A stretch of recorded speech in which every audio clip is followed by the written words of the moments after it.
অশিক্ষিত ভিক্ষুকরা হাত পাও নাই, ল্যাংরা লুলা। আল্লাহর হস্তে একটা টাকা দেন, সারাদিন খাই নেই।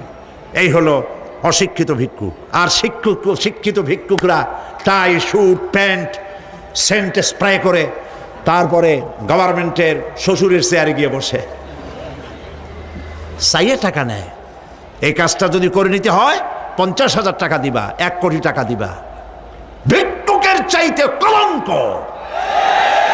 মানুষ নামের অজঙ্ক, পশুর চাইতে নিকৃষ্ট যারা সরকারের চেয়ারে বসে জনগণের টাকা এভাবে চাইয়ে নেয়, ঘুষ নেয়। নাউজুবিল্লাহ বলো।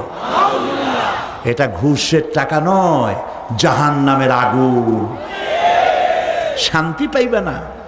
বেতন পাও 10,000 টাকা, কামাই করো 1 লাখ টাকা বা 50,000 টাকা, বরকত নাই, অশান্তি।